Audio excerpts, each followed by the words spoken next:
Assalamualaikum warahmatullahi wabarakatuh. Waalaikumsalam warahmatullahi wabarakatuh. Bismillahirrahmanirrahim. Alhamdulillahi rabbil alamin. Wa bihi nasta'inu ala umuri dunya waddin. Wassalatu wassalamu ala sayyidina Muhammad wa ala alihi wa sahbihi ajma'in. Amma ba'du. Setelah menghaturkan puji dan syukur kehadirat Allah Subhanahu wa taala dan salam kepada baginda Rasul Muhammad sallallahu alaihi wasallam, sedikit saya akan memaparkan kandungan atau makna dari Al-Berjanji dan Al-Burdah yang akan dibacakan. Inti dari semuanya adalah kita mendapatkan memahami bahwa Muhammad sallallahu alaihi wasallam diangkat menjadi Rasul dan Nabi oleh Allah Subhanahu wa taala pada usia 40 tahun di Gua Hiro pada hari Senin tanggal 17 Ramadan yang kemudian kita kenal sebagai Lailatul Qadar. Tapi sebagian berpendapat tanggal 24 atau tanggal 27 Ramadan. Kejadian ini diabadikan oleh Allah Subhanahu wa taala dalam Al-Qur'an surat Al-Alaq dari ayat 1 sampai 7. Bila kita telaah lebih jauh kandungan ayat tersebut di atas, maka kita mendapatkan bahwa kita diperintahkan untuk mengenal satu Tuhan kita. Rabbukan ladzi khalaq. Tuhan kita adalah zat yang menciptakan, khaliq. Dan mengenal siapa kita. Khalaqal insana min 'alaq. Kita adalah ciptaannya, yang artinya kita adalah makhluk Allah Subhanahu wa taala. Dan yang ketiga, Allah memerintahkan kita agar senantiasa menuntut ilmu. Allamal insana ma lam ya'lam. Kesimpulannya, jika kita sudah bisa mengenal Allah Tuhan kita, mengenal siapa kita, apa tanggung jawab kita, dan senantiasa mencari ilmu untuk diamalkan, maka derajat kita akan tinggi di hadapan Allah Subhanahu wa taala. Sebagaimana firman Allah, yarfa'illahu alladziina amanu minkum walladzina utul ilma darajat. Demikian tadi paparan kandungan dari Al-Berjanji. Selanjutnya sedikit saya akan memaparkan kandungan dari Al-Burdahnya. Di sana disebutkan bahwa mukjizat terbesar Nabi kita adalah Al-Qur'anul Karim. Al-Quran diturunkan oleh Allah Subhanahu wa taala kepada Nabi Muhammad sallallahu alaihi wasallam untuk membimbing, memberi petunjuk kepada manusia agar tercapai kehidupan yang sejahtera, bahagia di dunia dan di akhirat.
Al-Quran akan datang pada hari kiamat sebagai penolong bagi orang-orang yang mempelajari dan mentaatinya. Demikianlah di antara kemujizatan Al-Quran. Betapa ruginya orang yang tidak bisa membaca Al-Quran, meskipun tidak paham dan mengerti kandungannya, akan mengajarkan. Meskipun tidak paham mengerti kandungannya, Allah akan mengganjarnya sebanyak huruf-huruf yang dibacanya. Subhanallah. Mudah-mudahan dengan keterangan yang sangat singkat ini kita termotivasi untuk senantiasa membaca dan mendalami Al-Quran, sehingga kita senantiasa dalam hidayah dan bimbingan Allah Subhanahu wa Ta'ala. Amin. Allah ya Rabbal Alamin.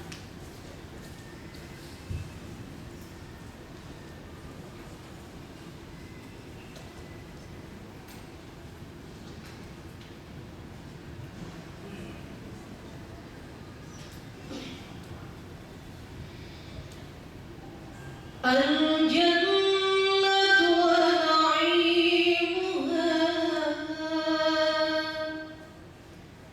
سعد لمن يصلي ويسلم ويبارك عليه. صلوا عليه. بسم الله الرحمن الرحيم. الله. ولما كمل صلى الله عليه وسلم 40 سنة على أوفق الأقوال ذوي العالمية.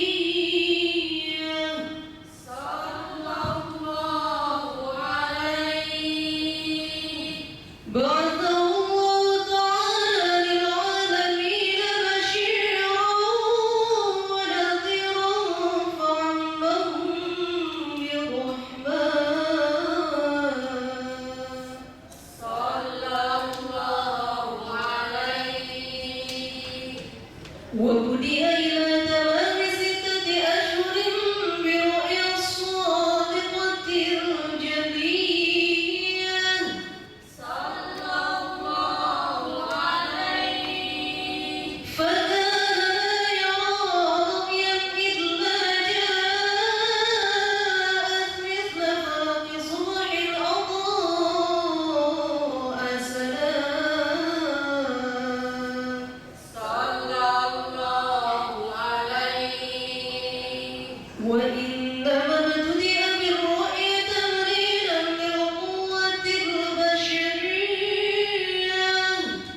Selanjutnya pertanyaan, siapa saja boleh menjawab. Pertanyaan yang pertama, dari pernikahan dengan Siti Khadijah, Muhammad Sallallahu Alaihi Wasallam memiliki 2 anak laki-laki. Yang keduanya juga meninggal ketika masih kecil atau masih balita. Siapa kedua laki-laki tersebut?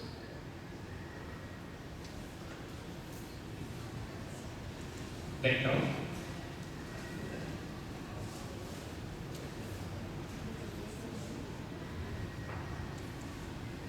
Namanya Hasan dan Husain. Iya, salah. Abdullah dan Husain. Hasan Husain antara cucunya. Itu cucunya, ini anaknya. Kemudian yang kedua, pertanyaan kedua. Ketika menerima wahyu yang pertama kali, dan itu merupakan pengangkatan sebagai Rasul, Rasulullah berada di Gua Hira. Gua Hira itu berada di sebuah bukit. Bukit apa? Istilah Arabnya Jabal. Jabal apa?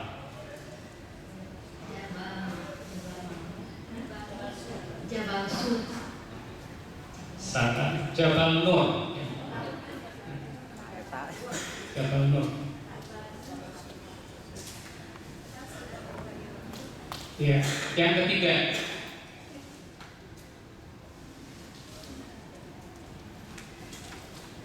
Al-Bardani tadi berbicara tentang Al-Quran dan membaca Al-Quran diatur, kemudian juga pengamalannya sampai ke tingkat keikhlasannya. Ada ayat Al-Quran yang menyatakan baca Quran harus tartil. Bagaimana punya ayat Al-Quran?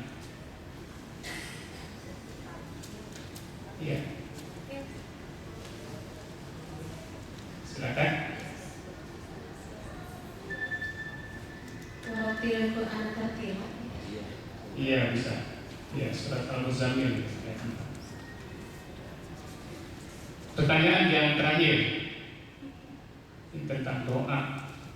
Bagaimana kalau berdoa keluar dari masjid? Bismillahirrahmanirrahim. Allahumma inni as'aluka min fadlik. Iya, cukup. Betul. Allahumma inni as'aluka min fadlik. Cukup, terima kasih.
Hadirin rahimakumullah wa iyyakum.